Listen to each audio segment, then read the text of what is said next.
Containers. They're everywhere. If they're not in your IT environment, in production today, they're guaranteed to be in a test or dev environment, or at least on the agenda. But how do you start? What tools should you use? And how do you make sure that your container project won't end up like the Evergreen, wedged between a rock and a hard place in the Suez Canal? To help you answer that, on today's episode, I brought Patrik Gunnersten, Business Area Manager at Conoa. Conoa is a specialist company, a specialist in container technologies, recently acquired by Proact. And my second guest has been on the show multiple times before. That's the CTO of Proact, Sedihn. As usual, I hope you enjoy the show and that you'll learn something new.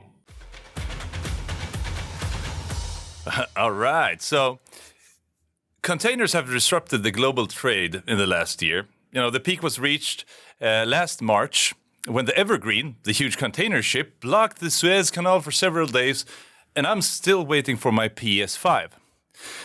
But other types of containers are disrupting how we develop, deliver, and manage our IT as well. The technology isn't really new, but I guess now is the time when it's reaching the mainstream and gets adopted. So let's start this episode super basic and work our way up to more, advanced talking points as we go.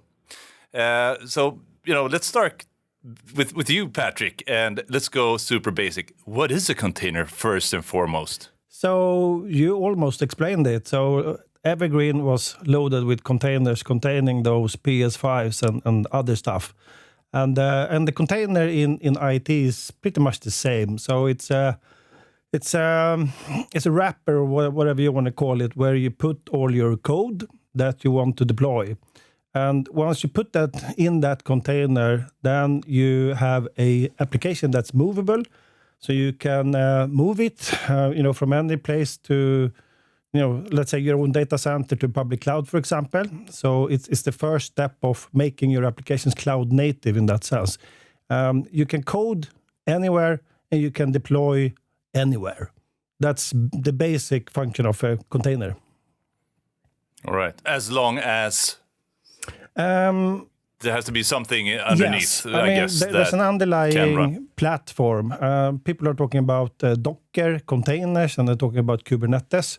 So there's an underlying infrastructure where you have an operating system and a Docker runtime, basically. And as long as you have that and you're following all the standards, any type of container will run on that environment.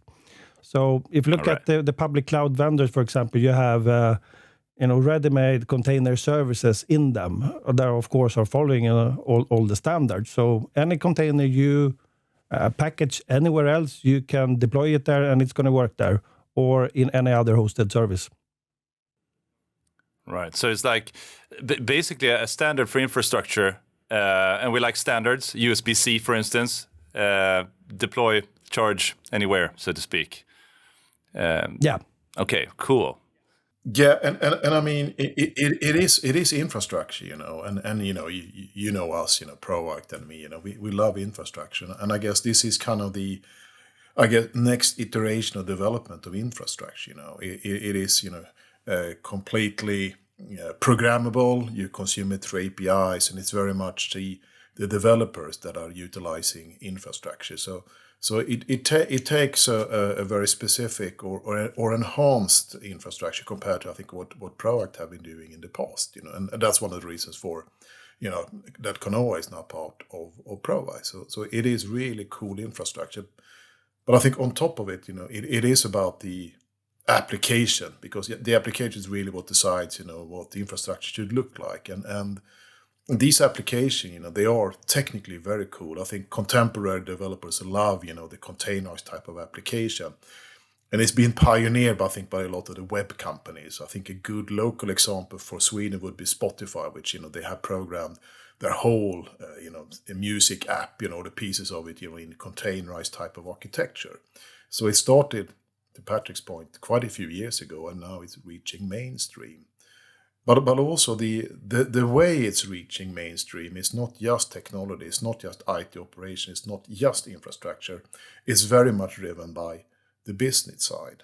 And this creates, some new opportunities, but also some new challenges. The business are looking at these types of applications because potentially they are more flexible, they are more agile. You can change faster. You can change bits and pieces. So you can follow your specific market, and your competitors, and gives you an edge. Making more money, having a better service in the public sector by utilizing these types of applications and the underlying infrastructure.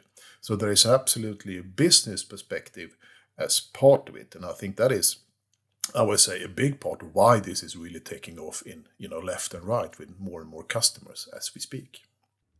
Why should you containerize? And you mentioned some things there, Per, with scalability and ease of development and so on.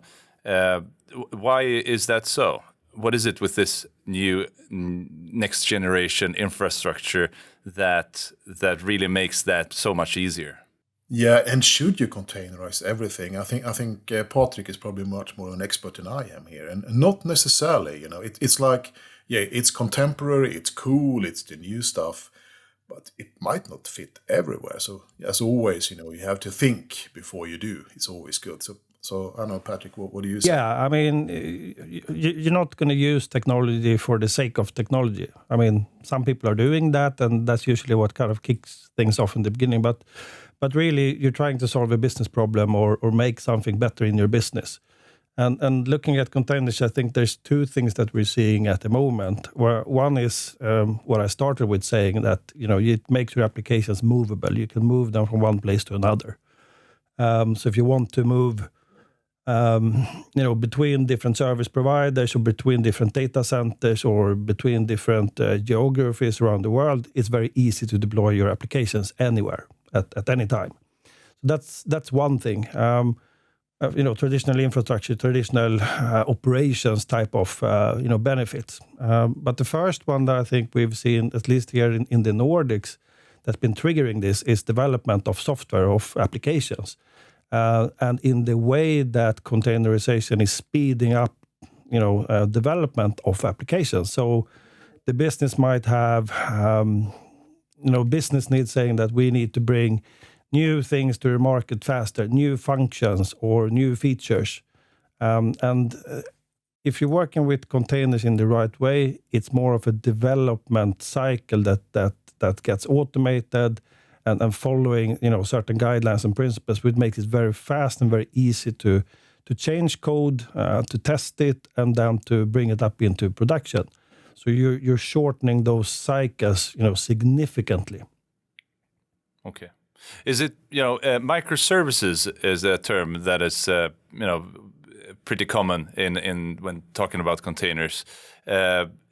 Is it because of an application being divided into multiple microservices that makes this possible, or is it something else? Yeah, I mean, it's related. You can take a standard application, a standard monolithic application, and you can put it into a container, and you can deploy it anywhere.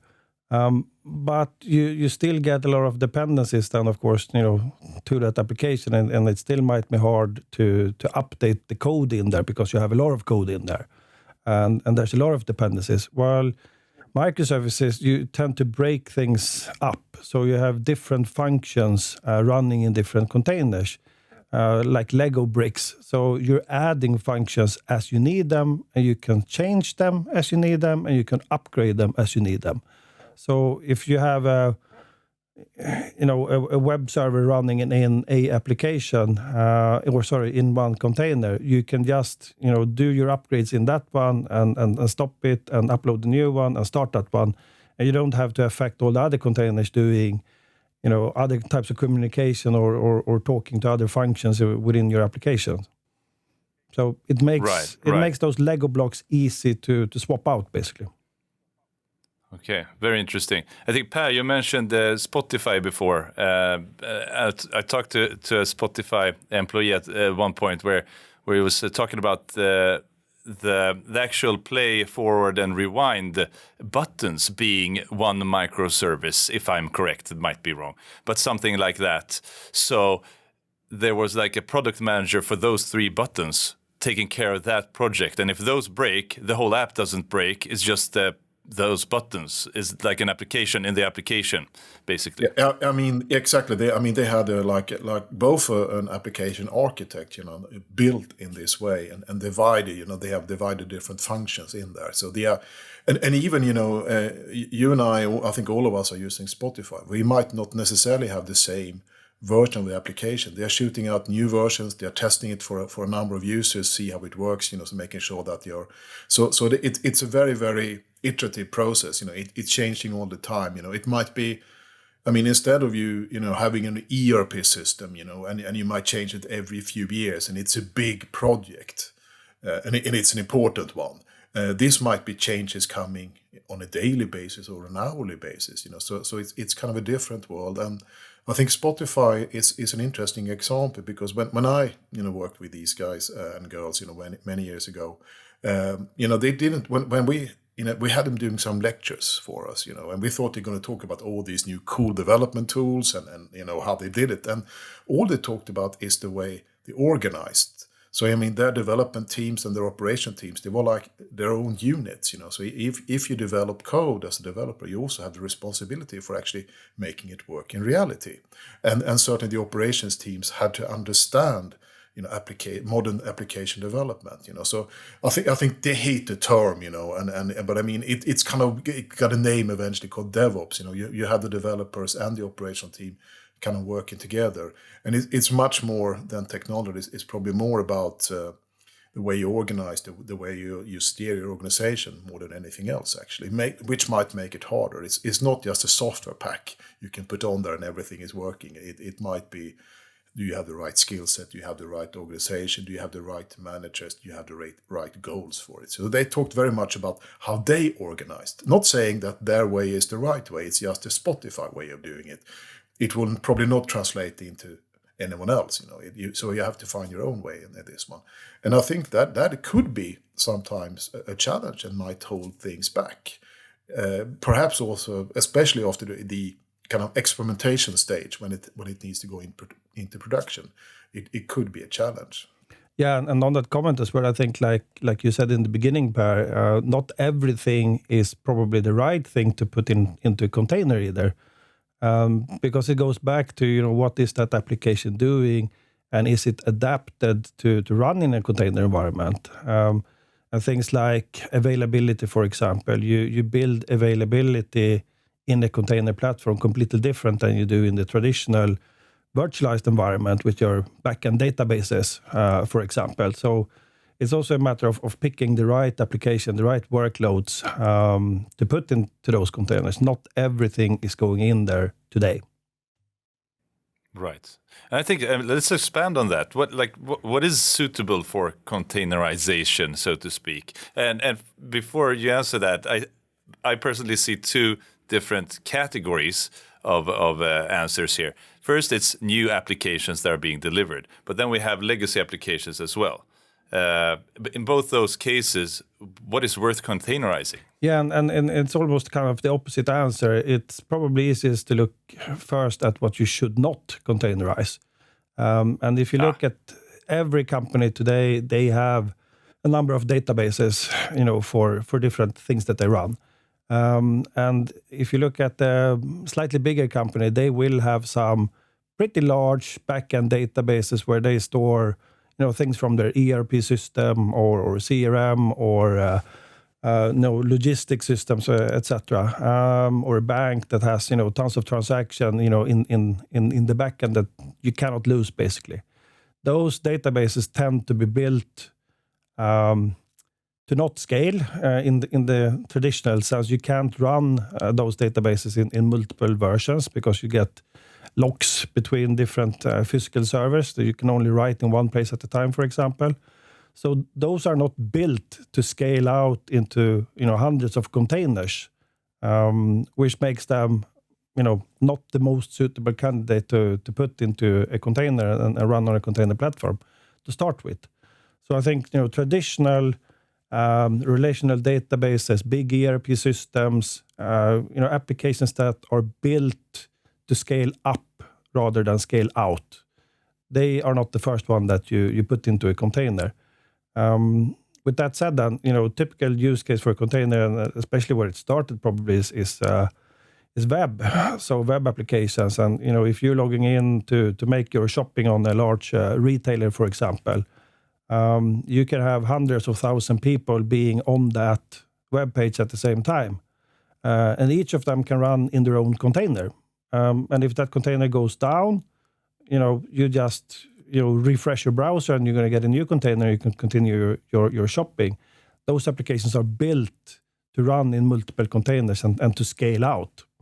So typically that would be where you probably would start. And I think also on the subject of getting started, it might be that your ERP system or the core of your organization needs to be rebuilt in a containerized or microservices. But that is a long project, and if you get going, it might not be the right approach to start with the biggest, most important, and most complex. So there is there more the low-hanging fruit type of are we changing something, are we building something new, and so really try to get some early success and build up experience instead of trying to do the most complex you can find in your organization as a starting project is probably a little bit what I heard from Patrik and his colleagues at Conoa.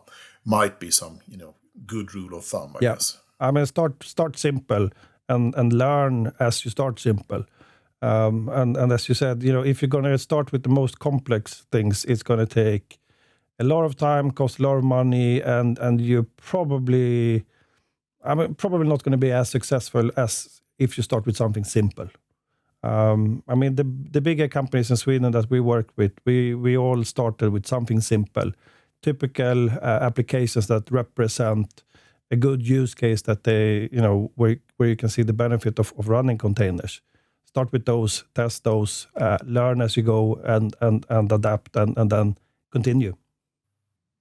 Yeah, and I mean, how can you get going? I mean, I know that we sometimes run like workshops, with different, let's say, stakeholders or different parts of the organization with customers. It's certainly operations, developers, maybe the business side to identify, where do we start? And I don't think there is like one place only. It's very much dependent on you and your organization, where you are when it comes to your applications, your requirements, your business, your competitors. So some type of get together, talk about this, find a starting point, and we quite often facilitate those types of I call them workshop type of activities. Yeah, I mean it's been key for, I would say, a number of the largest installations that we have here in Sweden, and some of the largest in the Nordics, to be honest.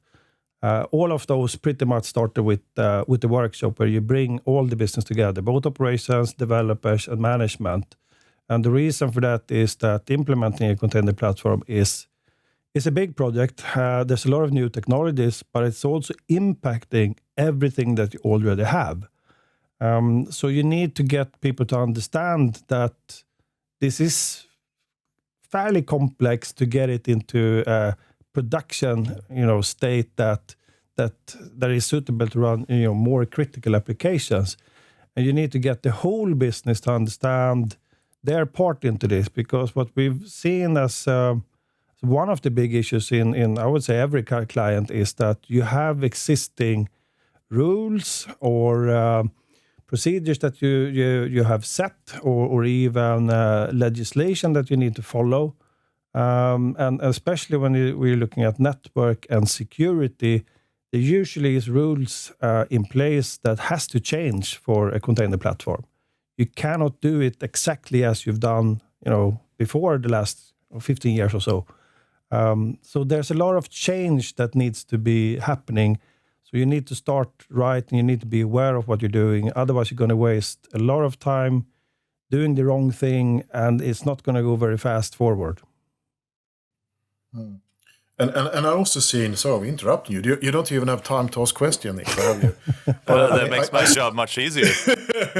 I see several examples, clients I've been working with, pretty large ones, where you had, a cloud team or a development team, and they got going by themselves, very innovative, very creative, but they didn't really reach out to service operation because they were perceived to be, too old, too slow, However, this eventually comes with a consequence. I have a very good example. I won't tell you the customer, but it's a big organization. The developers, they built their own platform completely out of service operations. They pick different bits and pieces, most of it all open source, and after a year and a half, it was going into production.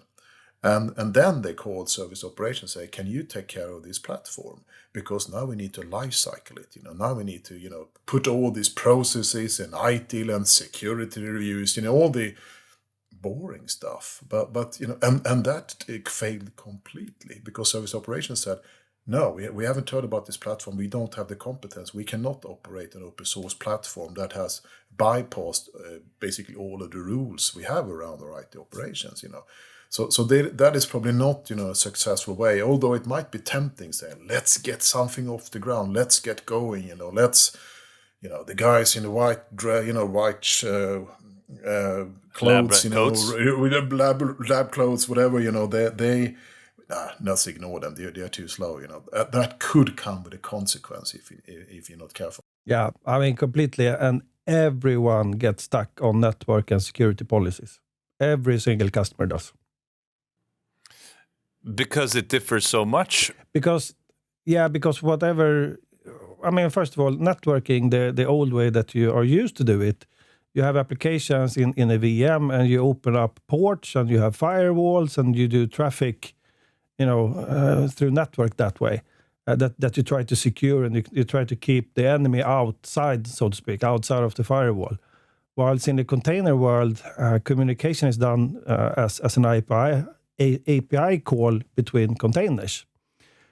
So you generate a lot of network traffic, but there's no IP addresses and there's no firewalls that you want to pass through. So the whole setup is completely different. That's the first thing. So you can't secure it in the same way as you secure your normal environment. And also what we see is from a policy perspective, clients have a lot of network and security policies that are kind of set in stone, and they've applied for many, many years. And in most cases, they have to be changed in order to take benefit of a container platform. And just that process of getting those changes done and approved can easily take 6 months, 12 months in some large organizations to convince them and to show them that the new way of doing things is as secure as the old way. All right, so it is as secure. Oh, yes. It's as secure and probably even more secure if you do it correct. It's just different, which is a challenge. And I mean, me telling my story, it's not like IT operation. You can sit, on your chair and try to stop this. That is not your option either. Work together. Try to understand, what are we doing? Why are we doing this? What are these developers actually doing? And how can I embrace that change? How can I take my, IT operation and my infrastructure to the next step? What is required technically, and what type of competences and processes do I need to make it happen? Because this is not something IT should even attempt to stop, because this is usually the business driving this one. They need a change, and the business will always bypass a technical blocker. And it's just going to end in, mistakes and poor quality if you not work together, So you can't sit, on your chair having a nice time and say, oh, I have these policies in place as IT. You cannot do that. That is not the solution either. You have to get in there. You have to get to understand this, and you do need to have developer competences inside your IT operations for sure. That is part of I would say the new IT operations world for those of you who are living in that world. I think Per is touching us on a very important point there as well, because initially you usually get resistance from operations. It's new technology, you don't know it, you don't know how it works, you don't know how it's going to impact the way you're working, or even if you're going to have a job after this is implemented. Do my skills still count in the new world? Which is a completely unfounded fear, because everything that they do today is going to have to be done in this new platform. It's just being done in a slightly different way. So it's an opportunity to learn those things and adapt, basically. But no one is being replaced and nothing is being redundant. So there's nothing to be afraid of. So obviously Conoa is working with the container technologies almost exclusively, right? And have been for several years. And so you have a lot of customers that you help out and guide through this journey. But as I mentioned in my intro there, it seems like containers have been around for a while, but it's now that it starts to become mainstream. Would you say that's the case, or where are we in at least the Swedish market where you've been most involved? Yeah, I mean, we were lucky to be early out. So in 2015, we started by becoming the first Docker partner in Europe, basically. And since then, we work with the largest clients in Sweden to implement those container platforms that they run today.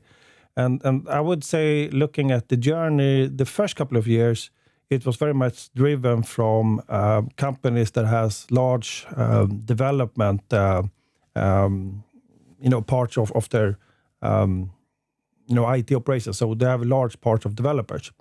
So it's been driven out of this necessity of speeding up development, and speeding up to now to 2021. I think most companies they've done something with containers for a while.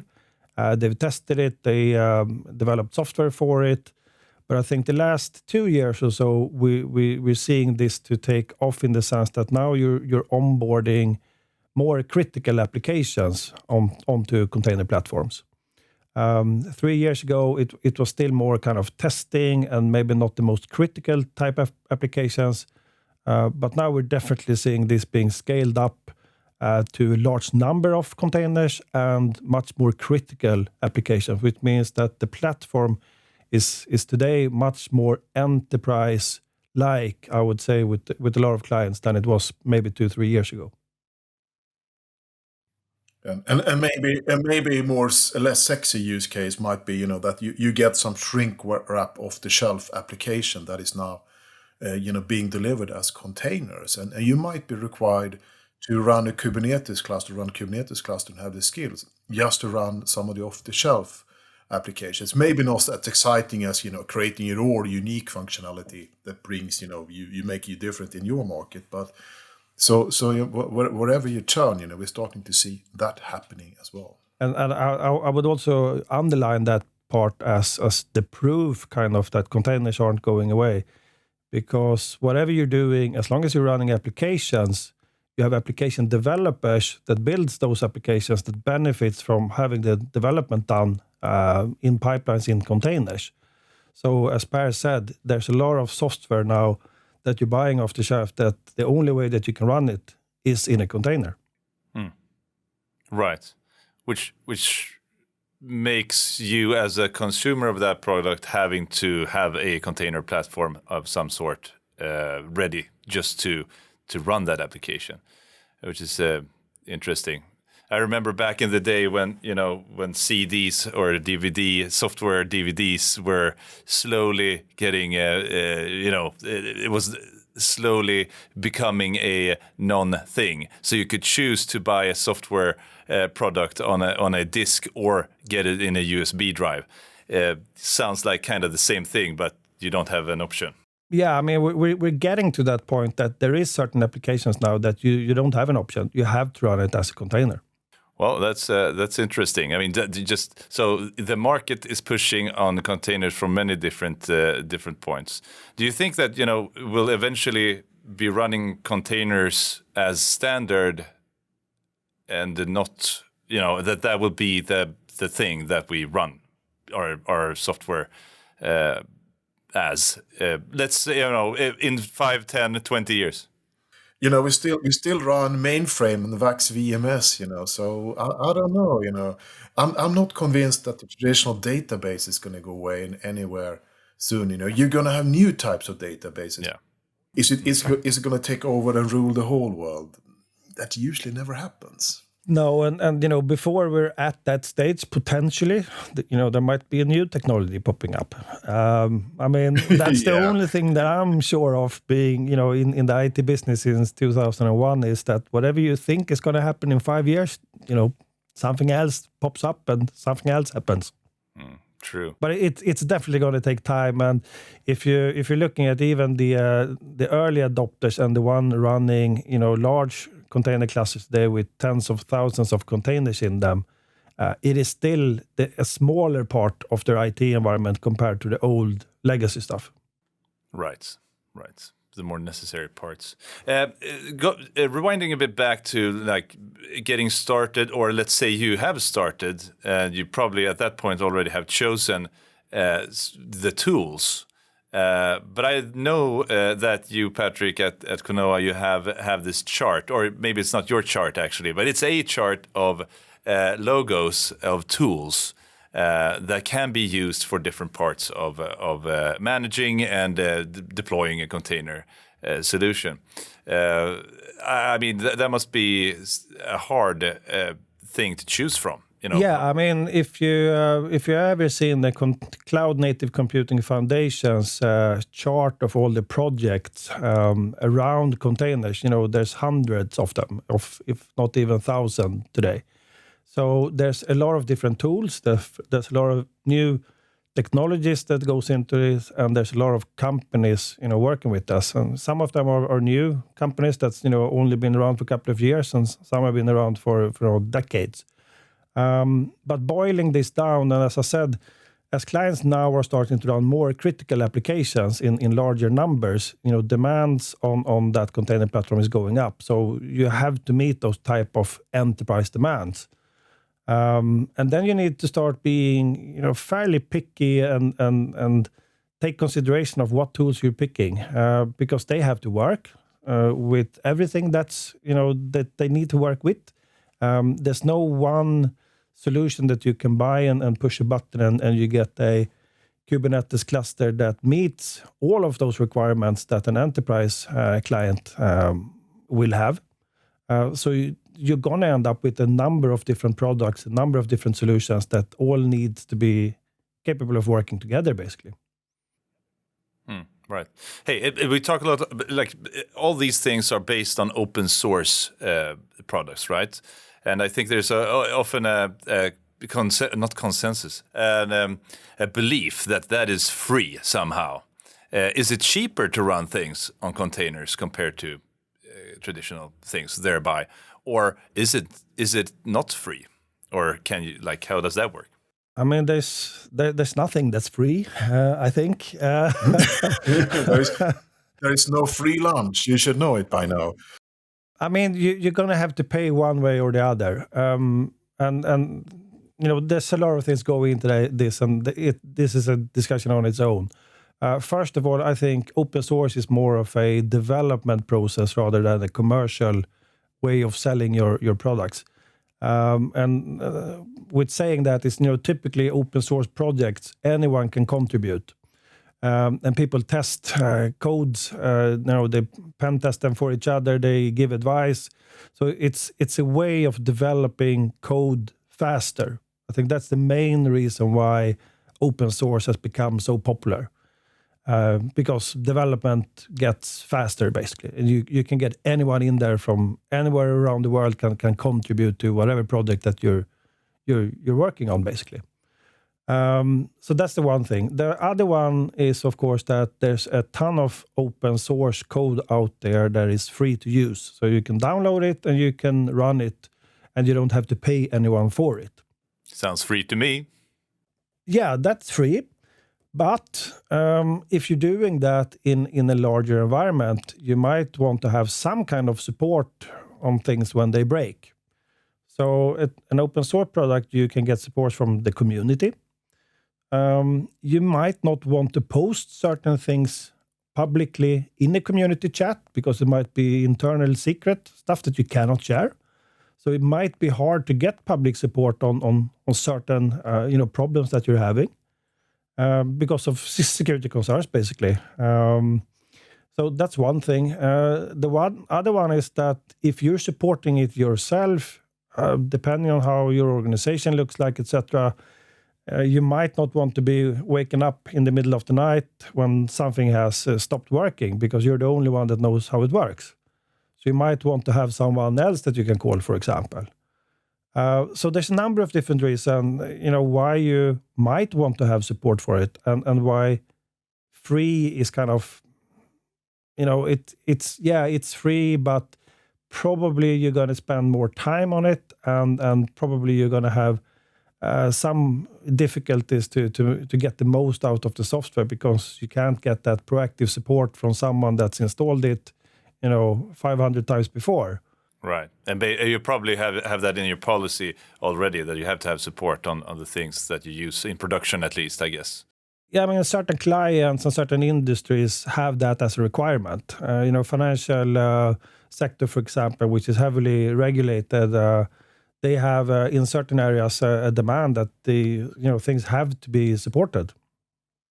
And I guess it's also a bit comes down to your own organization. What types of skills and resources do you have yourself? I mean, I'm sure it's possible to absolutely support, let's say a pure open source and do it yourself. It might just take, more skills and more people to do it. So there is no easy answer. It's left or right or whatever, It kind of depends. I think if you look at it from a developer perspective, I think they always want the latest and no lock-ins, and all of the new goodies, But then you also have, you probably need to operate it in a secure way according to, you might need to comply to some laws in Sweden or in Europe or in the world, So there might be, a couple of other aspects to what you're doing, and you just need to address those aspects for you specifically. And I think skills in general, I think there is a limited availability of skilled people with skill and experience in this world. It's quite limited still. That's one of the biggest issues, and the one that we keep hearing all over the place, especially in Sweden, is that you can't hire people basically to run these environments. A lot of companies are really, I wouldn't say scared or afraid, but they're hesitant to build it completely on their own because they are having difficulties to find the right skill sets to run these environments. Or keep them. I mean, you train them, they become really good, and then they leave for a cooler startup or whatever. So that is because these skills are in high demand, and there are not that many available. So what do you do then if you you want to start, but you don't have that in house? I mean, I think you need to get some help. And certainly. Sorry, go ahead, Patrik. I was interrupting you. Yeah, no, I completely agree with Pat. I mean, of course, you should always get help, especially in the beginning, I would say. So you're sure that you're making the right decision and that you're making informed decisions about whatever decision you're taking. But get help, definitely. I think over time, of course, as things become more common out there, skills are going to go up in terms that more people are going to start working with it, and over time, hopefully, we'll sort it out. But I think looking at the whole IT industry even today, there seems to be a constant shortage of certain skills that kind of never get backfilled. And I think get help and make sure that you take the right decisions, and that might be to get help to run it, might be to get help to implement it and design it, and also train your staff, or it might be to just hand it over to someone that can run it for you. I mean, there's no right answer here, and there's also comes back to what type of applications you're running, and what type of regulative considerations you also have to take potentially. Certain industries are they can't just hand things over to anyone. Especially with Schrems, etc. the American-owned public cloud companies, for example, is a challenge for some companies to put their workloads up there, for example. It could be a really good tool, but it comes down to what we like to talk at Proact about. What you say, Nico? It's about your ones and zeros. It's about your data. What is it that you have there? That at the end of the day, that is what it comes down to. And for some of you, I think utilizing some of the pre-packaged tool sets that you can find in public cloud might be the right choice. And you're running it yourself in your data centers and have several of them. You can have very high security standards and availability. Could be the right choice for you. And we also think that there is a space for more local service provider like Proact, where you can have a local touch, or legally local, and get help in your own language. We think it's going to be, I guess, a mix of all of it. If you listen to us, it's a hybrid or a multi-cloud decision. Again, just the context is this kind of new application world. And it feels a bit like we talk a lot about multi-cloud, having the data where it should be, utilizing services and functionality where it is delivered from, and having multiple vendors basically and data centers and so on. Or maybe a mix of them in the same function. I mean, maybe part of it is internal, part of it could be external as well. Technically, that is possible. Is it a good idea? Maybe not. Sorry, Nico, I was interrupting you again. Well, no, it's all right. That's a good point. But when you think about that, we mentioned movability.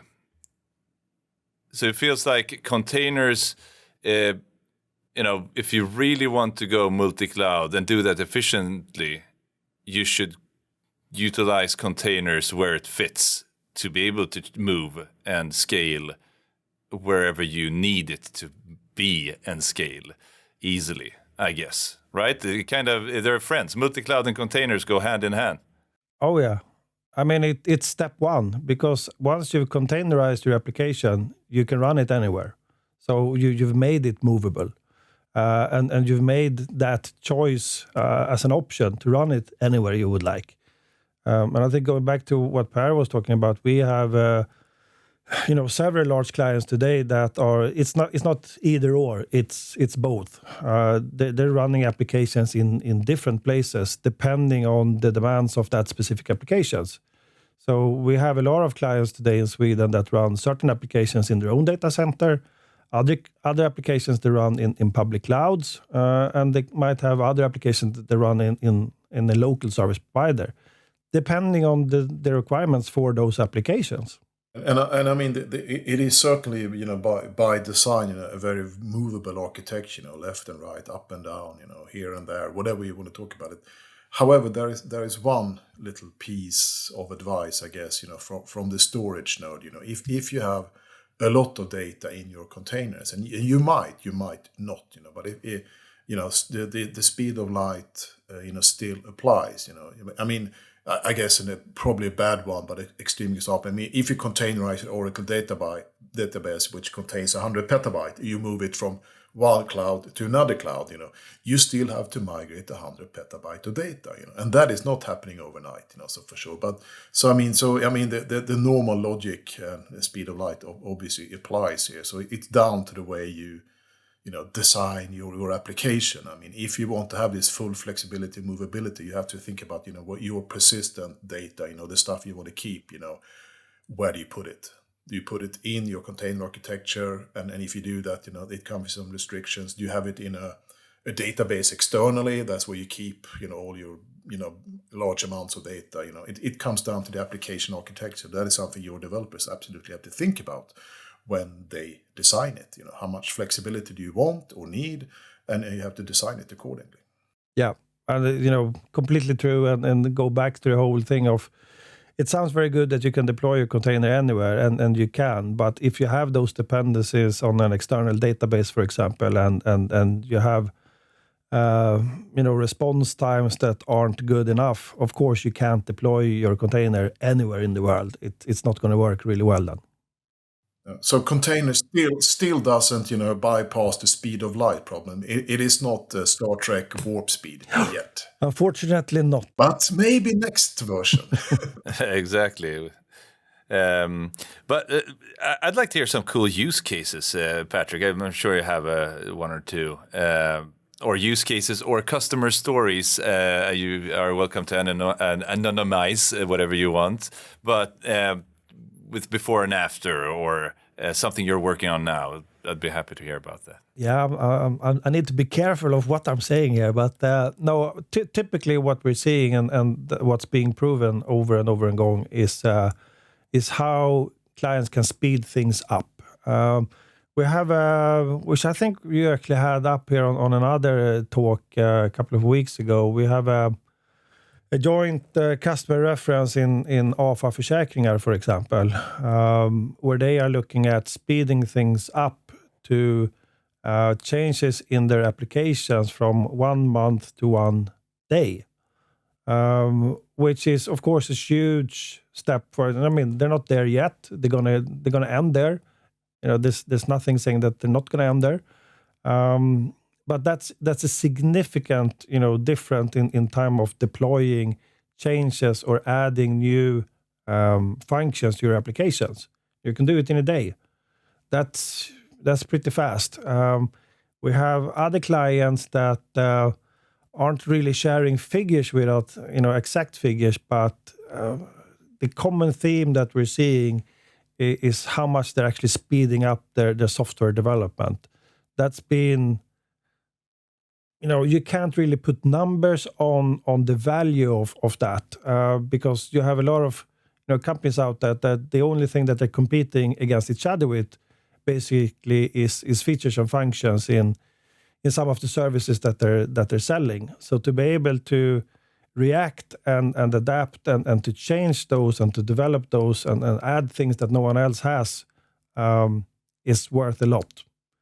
I think also we're seeing from a operations side of it, once people getting used to this and it is set up correctly, it starts to save a lot of time as well from just managing your environment to actually being able to focus on adding value, doing new stuff that you didn't have time to do before. Because if you set up this environment correctly, it's automated to a very high degree. So a lot of repetitive tasks you don't have to do over and over again. You have automated those so they're done automatically. You're talking about infrastructure as code here, I guess. Infrastructure as code and automation is kind of key for the underlying infrastructure to take full advantage of a container platform. And once you have that in place, it saves a lot of time and frees up resources to go do other stuff, basically. And I mean, for you infrastructure geeks listening to this, this is really cool to be able to design and operate an environment like this. This is a very interesting technical challenge. But also, I mean, it sounds like, the developer is king or queen, and to some extent, I guess they are. However, I think something that was an eye-opener for me when I started talking to Conoa earlier this year was that a lot of the work you're doing is actually sitting down and helping the developers themselves understand how does this containerized platform really work, and what are the features and functions I can utilize to become even better at developing code. So don't take it for granted, that all of your developers absolutely understand, how a CI/CD pipeline and all of that works. They might actually need some support and training in really utilizing your new platform. So it's not just, it sounds like IT operation is always behind the curve and slow, and that is not necessarily at all the case. It might be the developers that need help and a push to make this happen as well. Yeah, and developers, they tend to focus on the application, and they have a wish list of things that they would like to be able to do. Sometimes reality kind of puts a few blocks in the way. You're going back to network and security rules, for example. I mean, you need to take into consideration what your application is supposed to do and what is allowed to do. What can it talk to and what can it not talk to? So you're getting into a kind of a gray area here as well between developers and operations, where you need to decide who makes the rules and who makes sure that you're following the rules. So who is responsible for what in this part? And you need to find that common ground between developers and operations to also figure that piece out, because it's not black and white, and you can't just say that it's everything on the developers or it's everything on operations, because that's not going to be the optimum way of doing it. And I mean, for your developers, I mean, back to the Spotify example, I mean, there you as a developer are responsible for the quality of the code. So if you have an issue in operation, you are going to be there helping solving it. So that's one way of organizing around this challenge. I like that. It gives you, the responsibility of actual, the life of your code as well. Yeah, and this is one of the probably hardest things that comes with containers with a lot of clients, is that there's a cultural change and organizational impact that this technology also have, because you need to get certain teams closer to each other. They need to talk more to each other than they probably have done in the past. So it's also about breaking down those barriers and getting those teams to start working together on a common ground, basically. Yeah, as usual, it's the human factor that is the slowest in adopting new technology. And organizational structure and culture, might be a hurdle that you need to overcome. True. But there's help to get out there. Guys, I feel like we're running out of time, actually. I really want to thank you for being on today. Do you have any last things that you want to mention in this episode? Because I think that we might need to create a follow-up session on this, perhaps, to maybe dive deeper into the different technologies as well. I mean, my advice is very simple. Take help from someone that's done this a couple of times, so that you can understand what you don't know. So you can figure out what you need to learn yourself, and get an idea of what containers is, what the challenges are, and also what the possibilities are. And then start small. No big projects. Start small, but try to involve the whole organization that's going to be impacted. Sounds easier probably than it is, but that would be my advice. And if I can just add, a small thing on top of that one, get going, get in there, because it is happening all over the place as we see now. So from a management business perspective, staying relevant, from developers, of course, you need to understand the new development methods, and certainly for IT operations, get in there, get your hands dirty, start somewhere and learn. And to Patrik's point, there is help to get from us and from others to get, if you need to get going. Super. Thank you very much. If you're listening to this and want us to bring up something specific in regards to containers, Kubernetes, tools, things to continue to talk, to bring into the next episode about containers and Kubernetes in the future, please write us in the comments on the platform that you're seeing, watching, or listening to this podcast, or on social media on LinkedIn, where we post a lot from this podcast. And we'll take that into consideration. We'll be super happy to get your feedback, actually. Thank you very much, Sedihn and Patrik. Thank you, guys. Thank you, Nico. Appreciate it. Take care. Bye-bye. Take care. Bye.